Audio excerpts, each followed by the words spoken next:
जैसे हम किसी संत के पास जाएं तो साष्टांग प्रणिपातेन च प्रश्नया, साष्टांग दंडवत करना का मतलब होता है अति दैन्यता। भूमि में लौट गए दैन्य, और चरणों में जाके बैठ गए और फिर जिज्ञासा की बहुत दैन्य होकर, क्योंकि ज्ञान प्राप्ति के लिए हमारे अंदर दैन्य भाव होना चाहिए कि भगवान इसका क्या मतलब होता है, फिर इसका कैसे पहुंचते हैं हम वहां, फिर वो क्या अनुभव। तो वो जब आपको देखेंगे दैन्य, तो ऐसा क्यों, वैसा मतलब जो तर्क विवाद आदि है तो वो अपने को छुपा लेंगे कि ये अनाधिकारी है। आरत अधिकारी जब पावे गूढ़ तत्व न साधु दुरावे। अब आंखों में आंसू झलक रहे हैं, दैन्यता से पूछ रहे हो, उनको समझ में आ गए पात्र है और वो उड़ेलते चले जा रहे वस्तु। इसलिए भगवान ने कहा प्रणिपातेन च प्रश्न, साष्टांग दंडवत करके बड़ी दैन्यता से उनसे भगवत संबंधी प्रश्न करने चाहिए। जी धर्मिष्ठा जी सूरत से।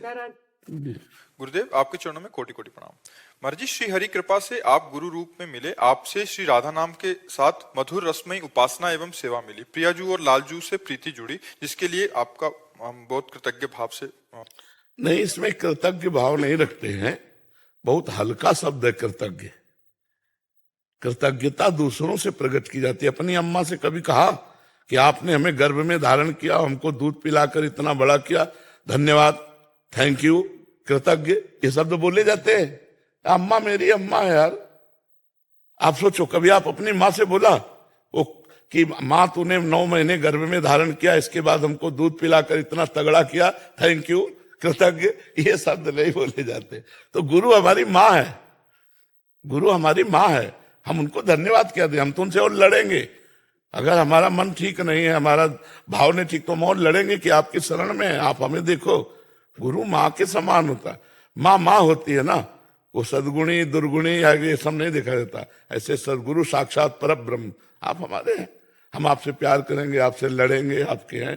धन्यवाद नहीं बोलेंगे, फिर भी धन्यवाद किसको, धन्यवाद दूसरों को दिया जाता है। हाँ, अपने कभी माता पिता को धन्यवाद नहीं दिया जाता है, ऐसे सदगुरु को धन्यवाद नहीं दिया जाता है। सदगुरु हमारी आत्मा है, हम धन्यवाद क्या, हमें घसीटा है। हम तो विषय भोगों में आनंद ले रहे थे, आपने घसीटा है तो अब निर्वाह करो। हम जैसे विषयी का निर्वाह करो, आप घसीट के श्री जी तक ले चलो, और इसमें धन्यवाद भी आपका लेंगे, आपकी गरज है, क्योंकि आपका स्वभाव है सत्तारणीकृत स्वभाव, तार देना आपका स्वभाव है, तो आप हमें छोड़ेंगे नहीं, पक्का विश्वास है। तो हमें अंदर से हम गुरुदेव की बलिहारी जाते हैं। बलिहारी और धन्यवाद में अंतर है। बड़ी कृपा की बलिहारी है आपके स्वभाव की, आपकी करुणा की, जो आपने मुझ जैसे नीच को घसीटते हुए आप ले जा रहे हैं। धन्यवाद या कृतज्ञता ये दूसरों को किया जाता है। गुरु अपनी आत्मा है, जैसे अपनी माँ से हम कृतज्ञता प्रकट नहीं कर सकते, ऐसे गुरुदेव से नहीं कर सकते। जैसे हम ये कहे ना गुरुदेव आओ, गुरुदेव भगवान आपने बड़ी कृपा की, ऐसा वैसा, तो एक पराया सा लगता है। हम कभी गुरुदेव भगवान से ऐसा की कृपा और सब कुछ नहीं, आपकी गरज है महाराज, हमारी दुर्दशा आप देख नहीं सकते, जैसे माँ की गरज है। कहाँ गया, 11 बज रहे अभी भोजन नहीं किया, समझ रहे, उसको पीड़ा है अपने पुत्र को पवाने की, और जब वो पा लेता है तो उससे पूछो आपको क्या मिला, कुछ नहीं, बस वो पा लिया ना, यही बात का सुख है। ऐसे ही आपको भगवत प्राप्ति हो गई ना, इसी बात का सुख है। ये संबंध है हमारा आपका, गुरु शिष्य का संबंध आत्मिक संबंध है, और सबसे पवित्र संबंध है, और सबसे बड़ा संबंध है, इसके आगे कोई संबंध नहीं। तो हम इस संबंध में बीच में मिलावट ना लावें। धन्यवाद वाली कृतज्ञता नहीं, ऐसा लगता है आप दूर हो, नहीं।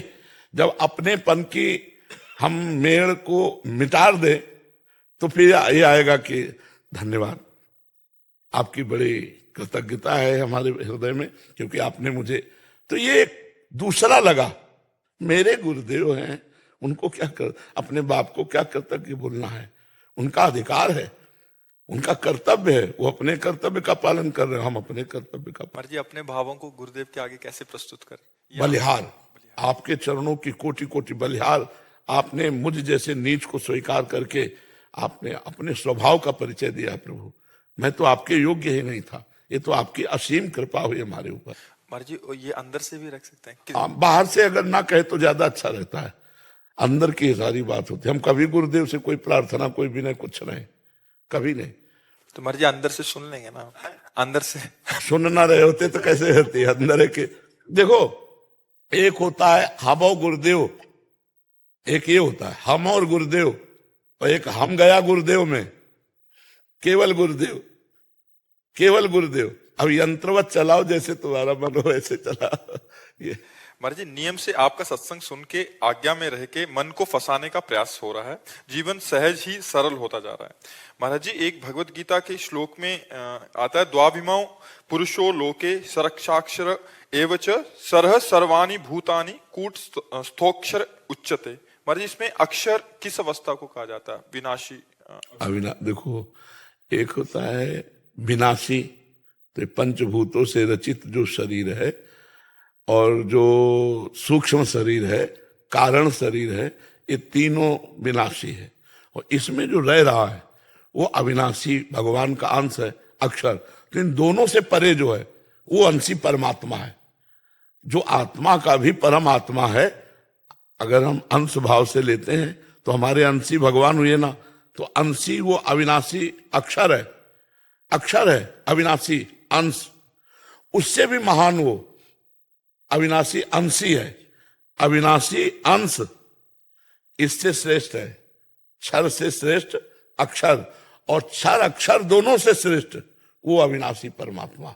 तो ये केवल समझाने के लिए कहा गया है, और जब समझ जाओगे तो क्षर भी वही है, अक्षर भी वही है, और अक्षरातीत भी वही है, कोई अंतर नहीं है। ये समझाने के लिए भगवान केवल पद्धति कह रहे हैं। महाराज जी, ज्ञानेश्वरी गीता में लिखा है कि निंदा अवस्था जा चुकी लेकिन पूरी जागृति नहीं आई है, उसके बीच की ये अवस्था जो परमात्मा और माया के बीच का जो मध्यस्थ है ना, वही अक्षर कहा गया है। देखो, इतना जान लो, मूल से जब जानोगे कि भगवान श्री कृष्ण ही केवल पहले थे, भगवान श्री कृष्ण ही बाद में रहेंगे, तो बीच में क्या है? श्री कृष्ण ही तो है ना। अब बीच में हमको पूरा सवाल हल करने के पहले सूत्र समझना होगा। अगर सूत्र नहीं समझे तो फिर हमें चूक हो जाएगी। सृष्टि के पहले केवल श्री कृष्ण थे, सृष्टि के बाद केवल श्री कृष्ण ही रहेंगे, तो बीच में क्या है? हाँ, श्री कृष्ण। मत्ता परतरम नान्यत किंचिदस्ति धनंजय। हे अर्जुन, मेरे सिवा कुछ नहीं है।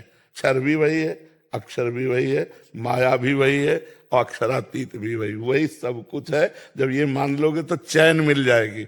नहीं, अब हम विभाग करेंगे तो जो नहीं है उसको त्यागने की बड़ी सामर्थ्य चाहिए, और जो है उसे ग्रहण करने की सामर्थ्य चाहिए। तो महाराज, जहां लिखा है नहीं है वहां भी है, जहां लिखा हो ये परमात्मा नहीं है तो वहां भी है। कोई ऐसा, जैसे मुर्दे में परमात्मा नहीं है, आप है, मुर्दे में परमात्मा नहीं है, उसमें भी है। बेन के मुर्दे शरीर से पृथु भगवान का अवतार हुआ, भागवत में पढ़ के देख लेना। पृथु दाहिनी भुजा से और बाईं भुजा से अर्ची महारानी, मरे हुए शरीर के, बेन के शरीर से। कहो सो कहां जहां प्रभु। अच्छा, शास्त्र की बातें हैं, समझाने के लिए ईश्वर का अंश कहा गया जीवात्मा, और पूर्णता के लिए जब वो अपने स्वरूप को जान जाता है तो जानत तुम्हें हो जाए। तो हो थोड़ी गया, वो तो था ही। जान गए तो उसमें कोई खा पी के तगड़ा होकर परमात्मा बन गया, ऐसा थोड़ी है। वो तो था ही। जानत तो ब्रह्मविद ब्रह्मवि भवति। जो ब्रह्म को जान लेता है वो ब्रह्ममय हो जाता है। ये केवल कहा जाता है, वो ब्रह्म था, ब्रह्म है, ब्रह्म ही रहेगा, केवल भूल गया था, इसलिए बात है, समझनी है। तो भगवान गीता जी में या भागवत में या शास्त्रों में विस्तार पूर्वक कुछ को कहा। दो पद्धतियां हैं भगवत प्राप्ति की, ब्रह्म ज्ञान की, अन्वय और व्यतिरेक। अन्वय कहते हैं है, व्यतिरेक माने नहीं है। तो हम जब नहीं है से चलते हैं कि ब्रह्म सत्यम जगन मिथ्या, तो त्याग को स्वीकार करके धीरे धीरे धीरे धीरे जब हम पहुंचते हैं जहां सत्य है, ब्रह्म सत्यम, फिर वहां से देखते हैं तो सर्वम खलमिदम ब्रह्म, सब कुछ ब्रह्म ही है, कुछ असत नहीं है, वही सब कुछ बना हुआ है। जी।